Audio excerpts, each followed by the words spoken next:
Hello दोस्तों, veterans नमस्कार।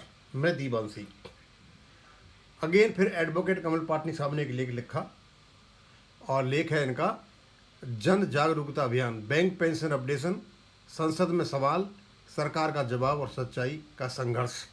ये इनका टॉपिक है। क्योंकि उससे पहले मैं कमेंट पढ़ना चाहूँगा। ये कोई हैं विजय भूत।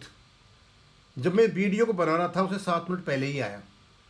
अरे 15-20 केस आरबीआई पेंशन अपडेशन के कोर्ट में जमा करवा दो। जब बेसिक को 2 बार बढ़ाया गया होगा, कुल पेंशन भी काफ़ी बढ़ गई होगी, काफ़ी डीए भी मर्ज हुआ होगा, स्पष्ट हो जाएगा कि ये अपडेशन।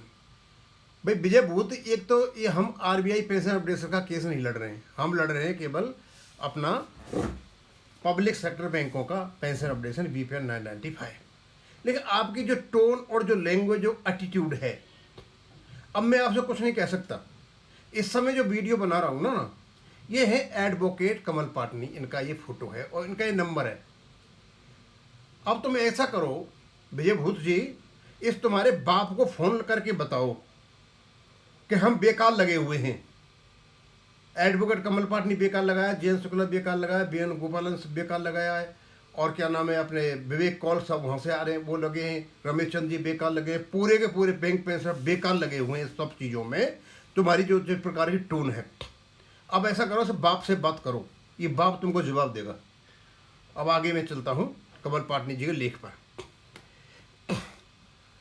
ये आपको पता है कमल पाटनी जी, जयंत शुक्ला जी, वेणुगोपालन जी, डीएस मूर्ति जी लगातार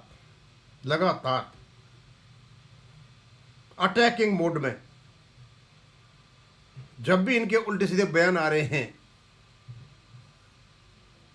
उल्टे सीधे जो बयान आ रहे हैं, जैसे संसद में कहलवाया गया, उसके खिलाफ अपने लेख लिख रहे हैं। अगेन फिर पाटनी जी ने लिखा और कहते हैं बैंक पेंशन अपडेशन, संसद में सवाल, सरकार का जवाब और सच्चाई का संघर्ष।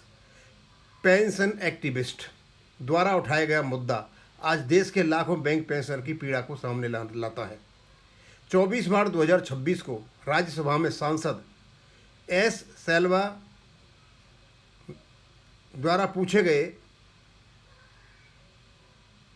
अतारांकित प्रश्न संख्या 3609 ने इस लंबे समय से लंबित मुद्दे को फिर चर्चा में ला दिया है। मूल समस्या क्या है? सरकारी बैंकों में कार्यरत कर्मचारियों के वेतन समय समय पर संशोधित होते रहे, लेकिन सेवानिवृत्त कर्मचारियों की पेंशन सेवानिवृत्ति के समय के वेतन पर ही स्थिर बनी हुई है। बाद के वेतन संशोधनों के अनुसार पेंशन का अपडेशन नहीं किया जाता। सरकार का आधिकारिक जवाब: सरकार ने स्पष्ट कहा, सार्वजनिक क्षेत्र के बैंकों को पेंशन देने में पेंशन अपडेशन का कोई प्रावधान नहीं है। यह उत्तर पूरे विवाद का केंद्र बिंदु बन गया है। पेंशनर्स का तर्क: क्या यह दावा सही है? पेंशन के अनुसार बैंक एम्प्लॉयज पेंशन रेगुलेशन 1995 में खंड 13(5)(a) भी मौजूद है। इस प्रावधान के आधार पर पूर्व में पेंशन अपडेशन किया जा चुका है। 1986-1987 के बीच के पेंशनर को पेंशन संशोधन के साथ पेंशन अपडेट की गई है। इससे सिद्ध होता है कि पेंशन अपडेशन कोई नया सिद्धांत नहीं बल्कि मूल अवस्था का हिस्सा रहा है। आईबीए की भूमिका पर सवाल: कहते इंडियन बैंक एसोसिएशन द्वारा एमसी सिंगला केस SLP 5561 2016 में दिए गए हलफनामे को लेकर गंभीर आपत्तियां उठाई गई हैं। पेंशनर्स का आरोप है कि हलफनामे में कोई अपडेशन प्रावधान नहीं है। कहना लंबे तथ्यों को दबाने और न्यायालय को भ्रमित करने जैसा है। यदि यह सिद्ध होता है कि यह केवल प्रशासनिक नहीं बल्कि न्यायिक गंभीरता का विषय बन सकता है। लाभप्रदता का बनाम अधिकार: सरकार और संस्थाएं अक्सर बैंक की लाभप्रदता की तर्क देती हैं, लेकिन पेंशनरों का स्पष्ट मत है कि पेंशन लाभ बेनिफिट नहीं बल्कि संविधानात्मक अधिकार, कॉन्ट्रैक्चुअल राइट है। ये केवल संरचना से जुड़ा हुआ है। एक बार वेतन संशोधन को हो जाने पर पेंशन अपडेशन स्वाभाविक रूप से लागू होने चाहिए। दोहरे मापदंड का सवाल: अब अन्य संस्थानों में आरबीआई, नाबार्ड और केंद्र व राज्य सरकार सभी जगह वेतन संशोधन के साथ वेतन अपडेट होती है, तो केवल बैंकिंग क्षेत्र में ही ये व्यवस्था क्यों नहीं? मुख्य प्रश्न जो सरकार को जवाब देना चाहिए। कोई प्रावधान नहीं है, ये किस नियम से लिखा है? यदि नहीं है तो पूर्व में अपडेशन कैसे हुआ? क्या पेंशनर के साथ भेदभाव नहीं हो रहा? क्या ये संविधान के समानता सिद्धांत के खिलाफ नहीं है? निष्कर्ष, बैंक पेंशन अपडेशन केवल मुद्दा नहीं, वित्तीय नहीं, बल्कि न्याय, समानता और संविधानात्मक अधिकार के प्रश्न है।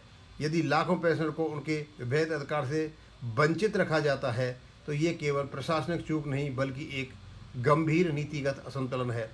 अब आवश्यकता है स्पष्ट नीति, परामर्श, संवाद और समयबद्ध समाधान की। पेंशन दया नहीं, अधिकार है और अधिकार के लिए संघर्ष न्याय संगत है। कमल पाटनी, रतलाम। हाँ भाई विजय बोध जी, ये जो कुछ भी मैंने पढ़ा ये एडवोकेट कमल पाटनी जी ने कहा है।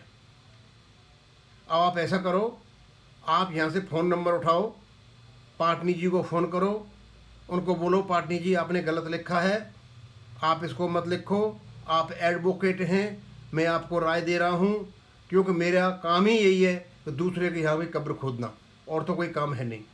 अब मैं इसको यहीं ख़त्म करूँगा। थैंक यू, धन्यवाद।